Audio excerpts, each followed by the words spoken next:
여러분 안녕하십니까? 한건산입니다. 36번째 특강 시간입니다. 신천지를 비롯한 이단들은 그들의 교리를 만들기 위해서 말 맞추기나 말 짜깁기 방식을 사용합니다. 창세기부터 시작해서 계시록에 있는 성경 구절들이나 단어들을 두루 사용해서 전체적인 교리를 만듭니다. 그렇기 때문에 성경에 대한 지식이 부족한 사람들이 볼 때에는 성경의 진리를 전적으로 성경 말씀을 가지고 해석해서 만든 교리처럼 보이게 됩니다. 그 이단 교리가 성경을 성경 말씀으로 풀이한 것처럼 보이는 것이지요. 그런데 그 짜깁기한 교리를 만들기 위해서 떼어다 붙인 성경 구절들이나 단어들이 성경 어디에 기록된 것인지를 살펴보아야 합니다. 그 성경 구절이나 단어가 기록된 부분으로 가서 문맥에 따라 해석해 보아야 하는 것이지요. 그렇게 하면 전혀 다른 의도로 기록된 구절이나 단어들을 그 이단 교리에 갖다 붙인 것이라는 사실을 알 수 있습니다. 다시 말하자면 그 교리에 사용한 성경 구절들이나 단어들 중에 적지 않은 것들이 그 구절이나 단어가 들어있는 곳의 문맥으로 보게 되면 그 교리에 사용할 수 있는 내용이 전혀 아닌 것이지요. 전혀 다른 뜻인데 그 교리를 설명하는 말로 사용했을 뿐입니다. 이단의 교리 중에는 비유풀이 교리를 비롯해서 이렇게 짜깁기식으로 된 논리들이 많습니다. 오늘은 신천지가 이와 같은 방식으로 그 교리를 만들었다는 사실을 증언하도록 하겠습니다. 말 맞추기나 말 짜깁기 방식으로 만든 교리 중에서 가장 심각한 것 3가지만 살펴보도록 하겠습니다. 거짓말 천지인 신천지 교리를 비판하느라고 강의 시간을 쪼개는 것이 사실은 너무나 아까운 시간이지만 신천지로 잃어버린 주님의 양들이 적지 않기 때문에 심각한 것 3가지만 먼저 살펴보는 것입니다. 이제 이만희의 사기극을 살펴보도록 하겠습니다. 먼저 신천지 교리 중에서 거짓말이 모략이라는 교리를 살펴보겠습니다. 이 교리는 복음을 위해서 또는 진리를 전하기 위해서 하는 거짓말은 괜찮다는 사악한 논리입니다. 더 정확히 풀어서 말하자면 사람들을 신천지로 데리고 오기 위해서 하는 거짓 기만은 괜찮다고 주장하는 것이지요. 죽어가는 영혼들을 신천지로 데리고 와야 구원할 수 있으니까 거짓말을 해도 그건 선한 일이라는 것입니다. 이만희가 이런 논리를 뒷받침하기 위해서 들이대는 성경 구절이 다음과 같습니다. 짜깁기 식이라기보다는 거두절미하는 식으로 만들었습니다. 먼저 로마서 3장 7, 8절의 말씀을 보겠습니다. 먼저 이만희처럼 7절의 말씀만 따로 떼어 읽어보겠습니다. 나의 거짓말로 하나님의 참되심이 더 풍성하여 그의 영광이 되었다면 어찌 나도 죄인처럼 심판을 받으리요. 이 성경 구절만 떼어서 보면 하나님의 영광을 위해서 거짓말을 할 경우에는 심판을 받지 않는다는 말씀으로 보입니다. 그렇죠? 그리고 이어지는 8절의 앞부분을 보세요. 또는 그러면 선을 이루기 위해서 악을 행하자 하지 않겠느냐 이렇게 기록되어 있죠. 여기까지만 떼어서 본다면 마치 거짓말을 하거나 악을 행할지라도 하나님의 영광을 위한 것이라면 괜찮다 이런 교훈으로 들릴 수도 있죠. 실제로 적지 않은 사람들이 이 성경 구절을 오해하고 거리낌 없이 거짓말을 합니다. 예를 들자면 간증을 하거나 설교 예화를 들 때에 효과를 높이려고 과장하거나 거짓을 섞어서 말하는 사람들이 적지 않습니다. 이게 말이 됩니까? 주님도 거짓말을 하신 적이 없고 사도 바울도 자기가 거짓말을 하지 않는다고 말씀합니다. 간증하는 사람들은 하나님의 영광을 위해서 과장하거나 거짓을 섞어서 그렇게 한다고 생각하겠지만 스스로 속고 있는 것입니다. 이러한 간증들은 사탄에게 역이용 당하게 되어 있기 때문입니다. 이 로마서 3장 7, 8절의 말씀을 볼 때에는 반드시 이 8절의 후반절에 이어서 하는 말씀과 함께 이해해야 제대로 된 교훈을 얻을 수 있습니다. 8절 후반절에 이어서 말씀하기를 어떤 이들이 이렇게 비방하여 우리가 이런 말을 한다고 하니 그들은 정죄 받는 것이 마땅하다 이렇게 말씀하기 때문이지요.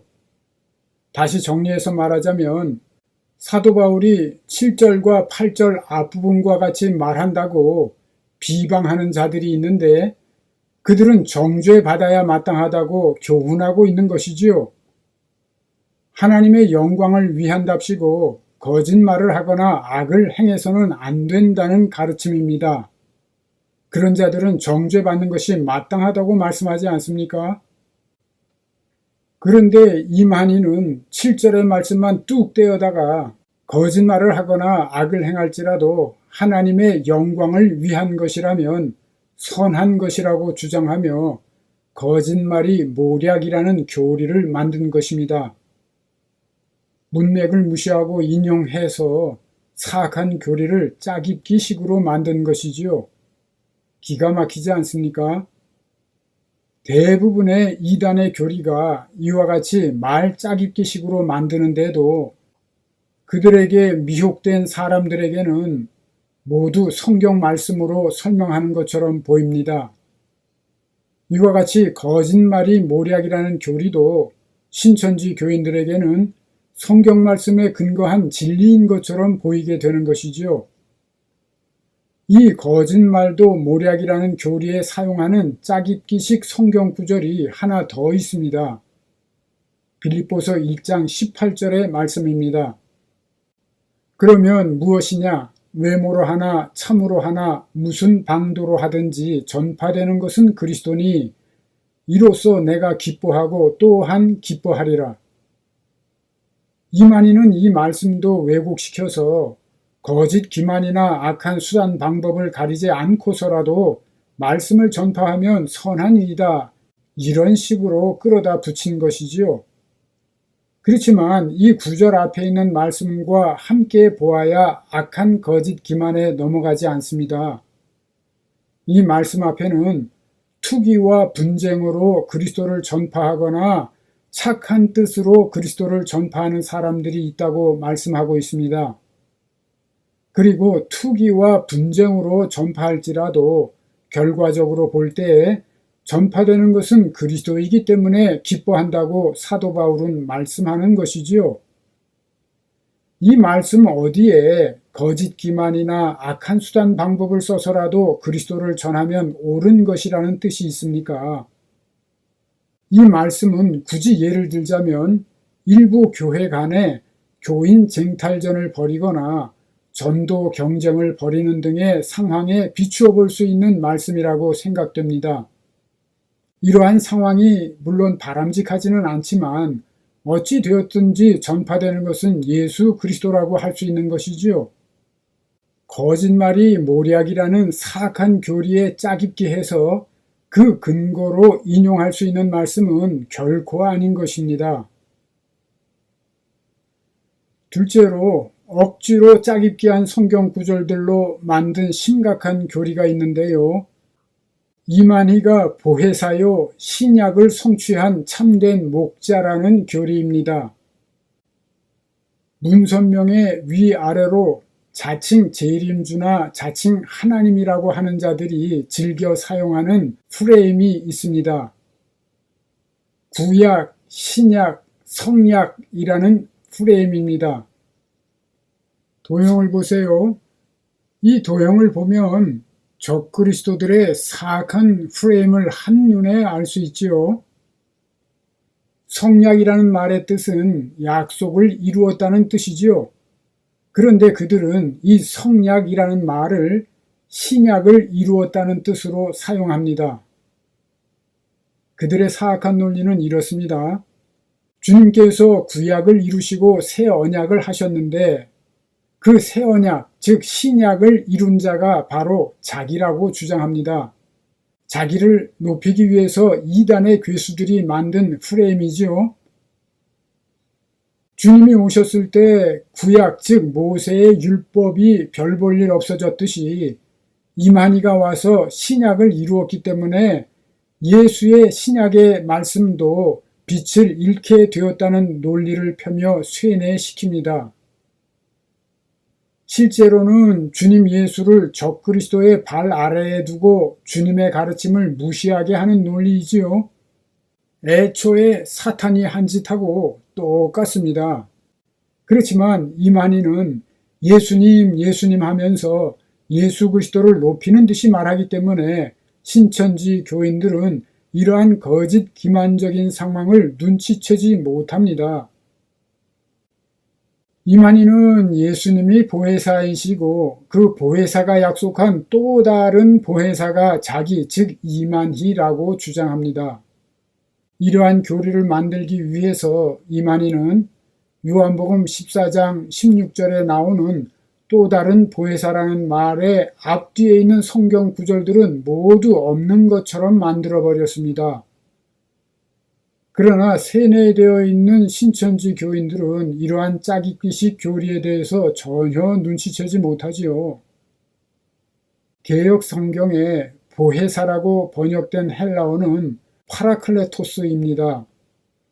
이 파라클레토스는 대언자, 위로자, 변호인 또는 중재자라는 뜻을 가지고 있는 단어입니다. 주님께서 하신 말씀을 기록한 요한복음 14장, 15장, 16장에서 보혜사라는 단어가 4군데 사용되었고 그 외에 요한일서 2장 1절에 한 군데 사용되었습니다. 이와 같이 파라클레토스는 신약에서 총 5곳에 사용된 단어입니다. 요한복음에서 보혜사로 번역된 파라클레토스는 진리의 영, 즉 성령으로서 모두 대언자라는 뜻으로 사용되었습니다. 그리고 요한일서 2장 1절에는 원어의 의미 그대로 대언자로 번역되었는데요. 주님의 대언과 중보 사역에 대해서 말씀하는 것입니다. 주님께서 승천하시면 주님 대신 말씀하시고 가르쳐 주실 진리의 영, 즉 대언자를 보내주시겠다고 약속하신 것입니다. 그러므로 보혜사보다는 대언자로 번역하는 것이 원문에 충실한 번역이 되겠지요. 또 다른 보혜사, 즉 또 다른 대언자라고 말씀하신 이유는 아버지의 이름으로 보내시는 성령이 아니라 예수의 이름으로 보내실 성령이라는 뜻입니다. 요한복음 14장으로부터 16장에 있는 보혜사, 즉 대언자에 관한 말씀을 살펴보겠습니다. 되도록이면 TV 화면을 통해서 보시면 이해하시는 데에 도움이 됩니다. 14장 16절을 보세요. 지금 주님께서는 보혜사, 즉 파라클레토스를 누구에게 보내주신다고 말씀하십니까? 그렇습니다. 너희들, 즉 3년 동안 주님을 따른 제자들에게 보내주신다는 약속이지요. 그때로부터 2000년이 지난 어느 날 한국으로 보내주신다는 뜻은 전혀 아닙니다. 말도 안 되지요. 그리고 예수의 이름으로 파라클레토스가 오시면 주님의 제자들에게 진리를 가르치시고 그동안 주님께 들은 것을 생각나게 하실 것이라고 말씀하십니다. 아시다시피 주님은 제자들에게 진리를 다 가르쳐 주실 수가 없었기 때문이지요. 요한복음 16장 12절을 보세요. 지속적으로 증언해 온 대로 세례 요한이 주님이 바로 여호와이시다 이렇게 증언하지 못함으로써 이 말씀에서 볼 수 있듯이 주님은 제자들에게 진리를 온전히 가르쳐 주실 수가 없었던 것입니다. 그렇기 때문에 주님의 진리를 대언할 파라클레토스를 제자들에게 보내주시겠다고 약속하신 것이지요. 16장 13절 14절을 보세요. 그 파라클레토스, 즉 진리의 영은 오직 주님의 것을 가지고 말할 것이며 주님을 대언할 것이며 주님의 영광을 나타내실 것이라고 말씀하십니다. 그 진리의 영은 예수의 대언자로서 예수의 이름으로 오실 성령인 것입니다. 본 강의 제13강에서 증언했듯이 이 보혜사 성령이 임한 곳, 즉 교회가 천국이며 이 땅에 이루어진 하나님의 왕국인 것입니다. 그러므로 이 왕국은 주님께서 성육신하시고 승천하신 이후, 즉 성령 강림하신 이후로 지금까지 지속적으로 이 땅에 확장되어 온 것이지요. 그렇기 때문에 사탄은 이 교회의 지도자들과 교인들을 타락시키기 위해서 몸부림을 쳐온 것이고, 한편으로는 이단의 괴수들에게 임해서 교회를 회방해 오고 있는 것입니다. 사탄이 참소하는 자이듯이 사탄의 종들인 그들도 교회를 참소하는 자들인 것이지요. 어떻습니까? 이만희가 주님 예수께서 약속하신 또 다른 보혜사, 즉 파라클레토스라는 주장은 터무니가 없죠. 인간 이만희는 어떤 비유나 상징을 갖다가 들이대도 진리의 영, 성령이 될 수는 없습니다. 그리고 이만희는 주님의 것을 가지고 주님의 영광을 드러낸 자도 아닙니다. 그 정반대의 짓을 하는 자이지요. 예수님 존중하는 척 하면서 영광의 주님 예수를 바지사장과 같은 하나님으로 만들고 모든 영광을 자기가 가로채려고 하는 자, 다시 말해서 성전에 앉아 자기를 보여 하나님이라고 하는 자, 더 정확히 말하자면 바벨론 왕이나 두로 왕과 같은 류의 사탄입니다. 시간이 없지만 한 가지 더 신천지의 짜깁기식 억지 교리를 예로 들자면 베드로후서 3장 16절의 말씀을 왜곡한 것입니다. 16절을 보세요. 이만희는 16절에 있는 다른 성경과 같이 억지로 풀다가 멸망에 이른다는 말씀에서 다른 성경이란 지금으로 말하면 주석 성경이나 루터 성경, 제네바 성경, 킹 제임스 흠정역 성경 또는 외경 등을 말하는데, 이러한 성경들에 근거한 억지 해석은 귀신의 가르침이라고 주장합니다.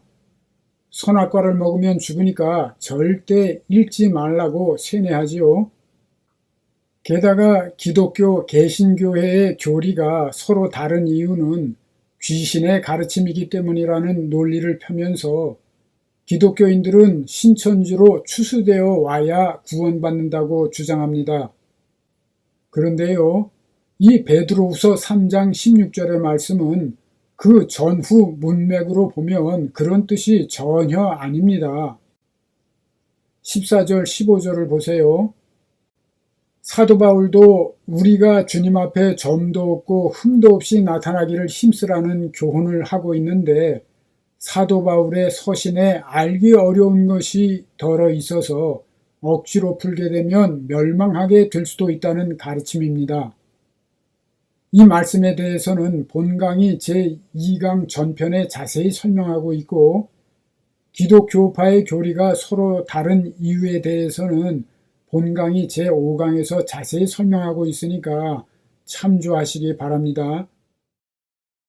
이만희가 이 베드로후서 3장 16절의 말씀을 왜곡해서 다른 해석 성경들을 보지 못하게 하고 인터넷에 들어가지 못하게 막는 것은 그 거짓 기만적인 교리가 들통이 날 것을 두려워하기 때문입니다. 만일 그 교리가 참된 진리요 큰 빛이라면 무엇이 두려워서 막겠습니까? 그렇다면 예수 그리스도의 참된 진리를 배운 사람들은 어떨까요? 참된 진리를 배운 사람들은 어린아이와 같은 단계에 있을지라도 독사의 굴에 손을 넣어도 상하거나 해를 받지 않습니다. 이단 교리를 아무리 들어도 마음을 빼앗기지 않는 것이지요. 예수 안에 있는 진리는 이와 같이 광명한 큰 빛인 것입니다. 신천지 교인은 물론이고 모든 크리스천들에게 한권산의 성경 바로알기 본 강의 제6강부터 17강까지를 거듭해서 들으시고 나머지 강의들도 거듭해서 들으시기를 강권합니다. 우리 주님 예수께서 어떤 분인지 그리고 하나님의 왕국은 어떠한 것인지 감이 잡히게 될 것입니다. 그리고 이제부터 하게 될 강의들을 듣게 되면 주님 예수와 여러분이 어떤 존재인지를 깨달을 뿐만 아니라 어떻게 살아야 하는지를 깨닫고 감격과 회한의 눈물을 흘리시게 될 것입니다. 더 늦기 전에 우리 주님 예수께로 돌이키시기를 바랍니다. 오늘은 여기까지 하겠습니다. 안녕히 계십시오. 한권산이었습니다. 끝까지 애청해 주셔서 감사합니다.